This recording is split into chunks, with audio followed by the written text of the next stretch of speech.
नमस्कार दोस्तों। 2014 में अगर आपको याद हो, डायरेक्टर क्रिस्टोफर की एक बड़ी ब्लॉकबस्टर फिल्म आई थी जिसका नाम था इंटरस्टेलर। इस फिल्म में space related concept, wormholes, black holes, alien, planet, इन सभी को बड़े ही साइंटिफिक तरीके से दर्शाया गया था। लेकिन इसमें सबसे भयंकर जो सीन था वो फिल्म के एंड में था। क्लाइमैक्स में जब फिल्म के मेन कैरेक्टर कूपर एक ब्लैक होल के अंदर गिर जाते हैं।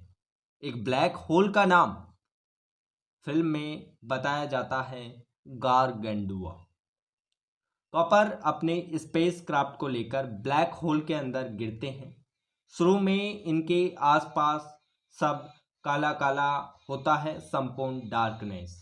लेकिन कुछ और अंदर गिरते हैं तो इन्हें कुछ ग्रीन पार्टिकल दिखते हैं। आगे अंदर जाते समय इनके स्पेस क्राफ्ट पर आग लगने लग जाती है। इन्हें मजबूरन इंटैक्ट करना पड़ता है अपने स्पेस क्राफ्ट से, और ये ब्लैक होल में गिरते चले जाते हैं।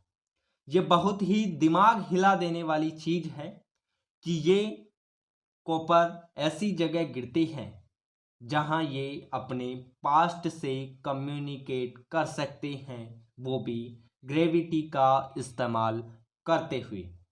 यह सब देखकर एक बड़ा सवाल आपके मन में उठ रहा होगा, क्या ये सब पॉसिबल है?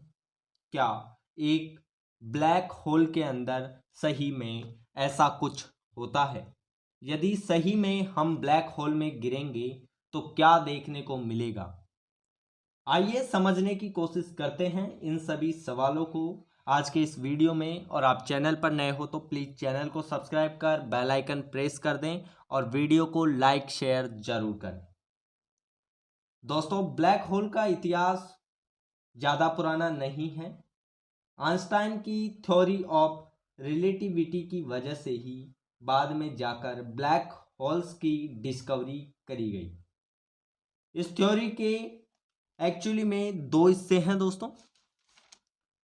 पहले की बात करें तो पहला है the space theory of relativity. Second वाला है the general theory of relativity. The special theory of relativity हमें बताती है कि कैसे स्पीड टाइम को इन्फ्लुएंस करती है। अगर आप ऐसी स्पेसशिप में बैठे हो जो बहुत तेज उड़ने लग रही है, जिसकी स्पीड बहुत ज़्यादा है, तो आपके लिए टाइम धीरे धीरे चलेगा। रिलेटिव टू वो लोग जो उस स्पेसशिप में नहीं हैं, धरती पर हैं। रिलेटिव शब्द बहुत ज़रूरी है। आप जब स्पेसशिप में बैठे होंगे तो आपको फील नहीं हो रहा होगा कि टाइम बहुत धीरे चलने लगा है। आपके लिए टाइम उतना ही स्पीड पर चल रहा होगा जितना पे नॉर्मली चलता है। बस अगर आप वापस धरती पर जाएंगे तब आपको पता लगे चलेगा कि टाइम कितना अलग चल रहा था। इस चीज को काइनेमैटिक टाइम डायलेशन कहा जाता है। अब स्पीड से ही नहीं बल्कि जो ग्रेविटी से भी टाइम डायलेशन हो सकता है, जिसमें आइंस्टाइन ने बताया अपने जनरल थ्योरी ऑफ रिलेटिविटी में। यह उन्होंने डेवलप करी थी साल 1915 में। इसमें जितना ज़्यादा ग्रेविटेशनल फोर्स एक्सपीरियंस करेंगे उतना ही ज़्यादा टाइम आपके लिए धीरे हो जाएगा। इसे ग्रेविटेशनल टाइम डायलेशन कहा जाता है। ब्लैक होल जनरल रिलेटिविटी में इतने शक्तिशाली गुरुत्वाकर्षण क्षेत्र वाली कोई ऐसी खगोलीय वस्तु है जिसके खिंचाव से प्रकाश सहित कुछ भी नहीं बच सकता। उसमें इतना पावर है, इतना ग्रेविटी है उसमें कि उससे प्रकाश भी नहीं बच सकता। जिसके खिंचाव से प्रकाश सहित कुछ भी नहीं बच सकता। ब्लैक होल के चारों ओर घटना क्षितिज नामक एक सीमा होती है। जिसमें वस्तुएं गिर तो सकती हैं परंतु बाहर नहीं आ सकती। तो आप इमेजिन लगा सकते हैं कि ब्लैक होल के अंदर जा तो सकते हैं, लेकिन उसकी पावर होती है, गुरुत्वाकर्षण शक्ति होती है, जिससे आप ब्लैक होल से बाहर नहीं आ सकते। इसे काला इसलिए कहा जाता है क्योंकि यह अपने ऊपर पड़ने वाले सारे प्रकाश को भी अवशोषित कर लेता है और कुछ भी परावर्तित नहीं करता। यह ऊष्मा गतिकी में ठीक एक आदर्श कृष्णिका की तरह है। ब्लैक होल का क्वांटम विश्लेषण यह दर्शाता है कि उनमें तापमान और हॉकिंग विकिरण होता है। अपने अदृश्य भीतरी भाग के बावजूद एक ब्लैक होल अन्य पदार्थों के साथ अंतःक्रिया के माध्यम से अपनी उपस्थिति प्रकट कर सकता है। मसलन ब्लैक होल का पता तारों के किसी समूह की गति से लगाया जा सकता है जो अंतरिक्ष में खाली दिखाई देने वाले अंतरिक्ष में जो स्पेस जो खाली दिखाई देता है एक हिस्से की परिक्रमा कर रहे होंगे। वैकल्पिक रूप से एक साथी तारे द्वारा आप अपेक्षाकृत छोटे ब्लैक होल में गैस गिराते हुए देख सकते हैं। एक गैस सर्पिल आकार में अंदर की तरफ आती है। बहुत उच्च तापमान एक गर्म होकर बड़ी मात्रा में विकिरण छोड़ती है, जिसका पता पृथ्वी पर स्थित या पृथ्वी की कक्षा में घूमती दूरबीनों से लगाया जा सकता है।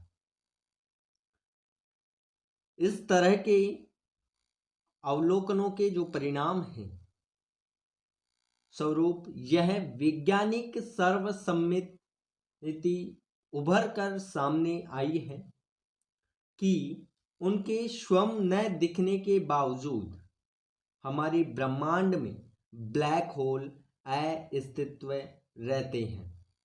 इनकी विधियों से वैज्ञानिकों ने पता लगाया है कि हमारी गैलेक्सी शीर मार्ग के केंद्र में स्थित धनु ए नामक जो रेडियो स्रोत में एक विशालकाय काला छिद्र स्थित है, जिसका द्रव्यमान हमारे सूरज के द्रव्यमान से 43 लाख गुना है। सैद्धांतिक रूप से किसी भी मात्रा का पदार्थ, किसी भी मात्रा का मैटर एक ब्लैक होल बन सकता है यदि वह इतनी जगह के भीतर संकुचित हो जाए जिसकी त्रिज्या अपनी समतुल्य श्वार्ज़चिल्ड त्रिज्या के बराबर हो। इसके अनुसार हमारे सूर्य का द्रव्यमान 3 किमी की त्रिज्या द्वारा पृथ्वी का 9 मिमी के अंदर होने पर यह ब्लैक होल में परिवर्तित हो सकते हैं।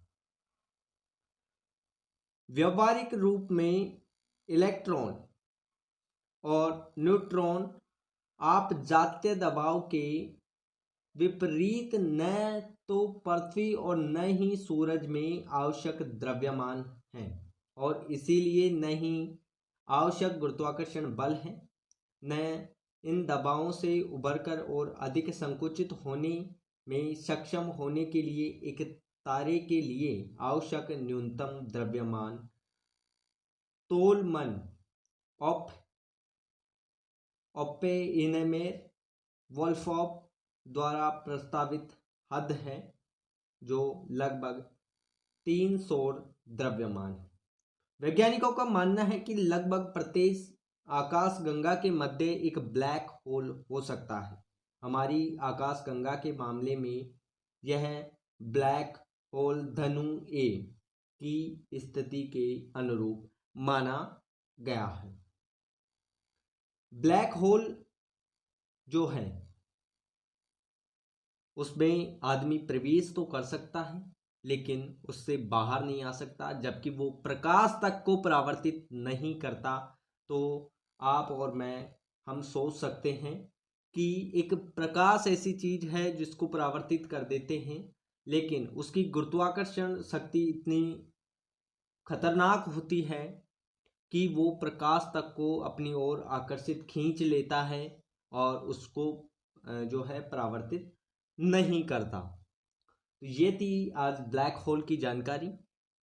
Thanks for watching the video.